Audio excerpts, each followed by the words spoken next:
कधीच नाही चुकणार तुमचे फेवरेट टीव्ही शोज झी5 सोबत, तेही एकदम फ्री। बरं लक्ष्मण, आपण दोघे जाऊया आता मीटिंगला। सुहास, तू पण चल आमच्या बरोबर। मी ते आशू जे प्रेझेंटेशन करणार होता ते तू कर। हो भाऊ, तुम्ही काळजी करू नका। आशूच्या ऐवजी मी नीट प्रेझेंटेशन देईन। हो भाऊ, सुहास व्यवस्थित प्रेझेंट करेल। बरं भाऊ, मी तयार होऊन येतो। आलोच आम्ही। चल आशू, काळजी घे। यस सीता, आशू होईल बरा, काळजी करू नकोस। खरं म्हणजे ही मीटिंग मी कॅन्सलही केली असती, पण अवघड आहे। तो क्लायंट जरा मोठा आहे ना।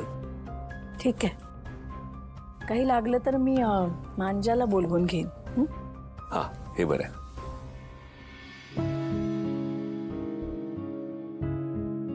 बरं आहे आशू, जा तू अभ्यास कर जा।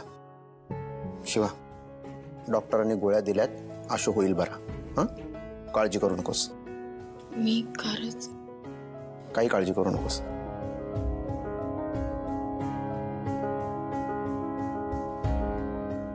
शिवा,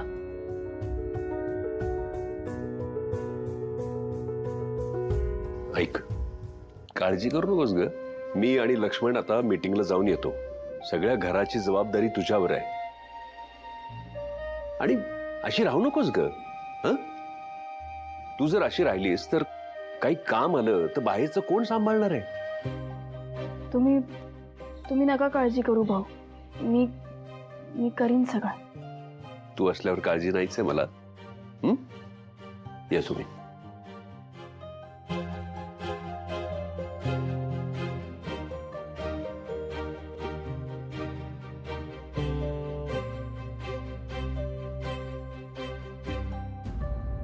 खबरदार आत गेलीस तर।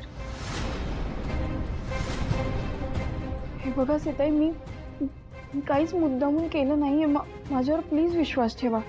माझ्या मुलाची ही अवस्था असताना तू माझ्याकडून विश्वासाची अपेक्षा करतेस? हे बघ शिवा, आशू आणि तू दोन वेगळी माणसं आहात, वेगळ्या पद्धतीने वाढली आहात। तुला हे सगळं सहन होत असेल, पण त्याला नाही होत। तळहाताच्या फोडासारखं जपलंय मी त्याला। एखाद्या गोष्टीचा तुला त्रास होणार नाही, पण त्याला होतो,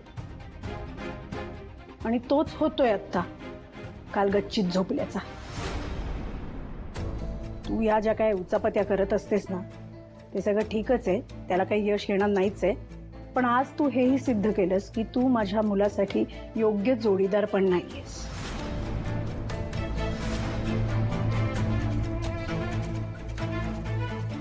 आणि त्यामुळे त्याला होणारा हा जो त्रास आहे ना, तो थांबवायचा आहे मला। तुला या घरातून काढून टाकून मी तो कायमचा थांबवणार आहे।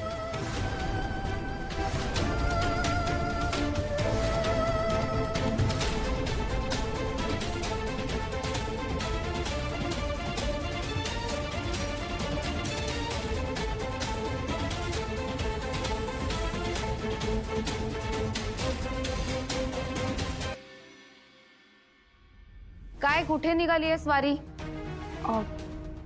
ते आशूला सूप आणि काढा द्यायचा आहे ना। काय काय द्यायचंय?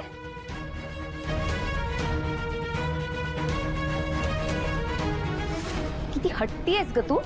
तुला एकदा सांगितलं होतं ना सूपच बनव म्हणून, मग काय गरज होती हा आगाऊपणा करायची? तुझ्या ह्याच आगाऊपणामुळे ना आई तुला या घरची सून म्हणून कधीच ऍक्सेप्ट करणार नाही। पण सूप देतेच की मी, काढ्याने अजून त्याला बरं वाटेल। आधी स्वतःच आजारी पडायचं, मग काळजी असल्याची नाटकं करायची, आणि याच्यावर उपाय कोणते तर हे असले वस्तीतले। वस्तीतला असला ना तरी जालिम उपाय। त्याला बरं नाही ना वाटलं तर मग बघा। दे इकडे। तुम्ही द्याल का? ठीक आहे द्या।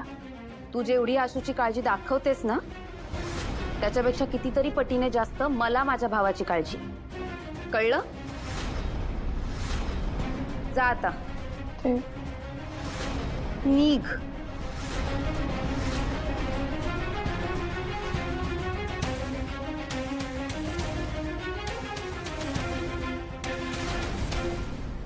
तुझ्या वस्तीतले उपाय तुझ्याकडेच ठेवायचे.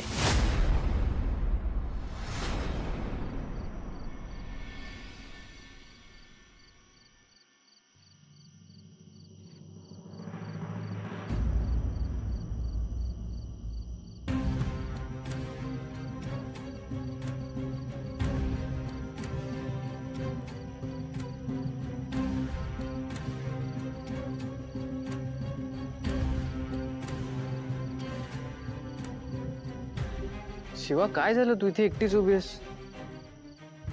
नाही, काही नाही. बरं, जिजू कसे आहेत आता? बरे आहेत.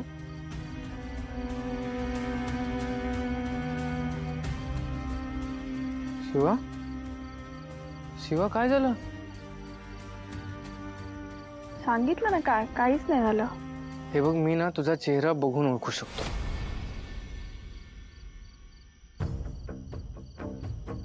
काही नाही. बरं ठीक आहे, तुला आता नसेल सांगायचं तर नको सांगू. जेव्हा सांगावंसं वाटेल तेव्हा सांग. असं नाहीये रॉकी.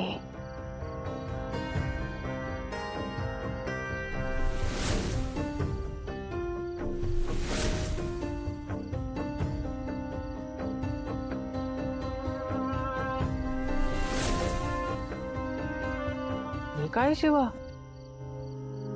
अगं, हे असं का वागतायत? नाही नाही, यात तुझी काहीच चूक नाहीये. हे उगाच तुला दोष देतात. तसं नाहीये. मग कसं आहे शिवा? तू ना नेहमी चांगली होऊन सगळं तुझ्या अंगावर घेतेस आणि उगाच तुझा अपमान करतात. हे बघ, मला काही बोलले ना, मला नाहीये प्रॉब्लेम. पण आता आशू आजारी आहे तर मला त्याच्या बाजूला बसून त्याची काळजी घ्यायची आहे. मी पण अख्खी रात्र जागले. मग मला कळतंय चूक झाली माझ्याकडनं, माझ्यामुळे झालं असेल. पण मी एवढी वाईट आहे का की मला ते बाजूला पण नाही बसू देत? नाही शिवा, तुझी चूक नाहीये आणि तू प्रयत्न करतेस ना, मग करत राहा. हे बघ, आशू जिजू ना तुझ्यामुळेच बरे होतील. आणि काय तू रडतेस? रडायचं नाही. असं स्ट्रॉंग आहे आमची शिवा. बरं, येऊ मी? जा. Bye bye. नीट जा. काळजी घे.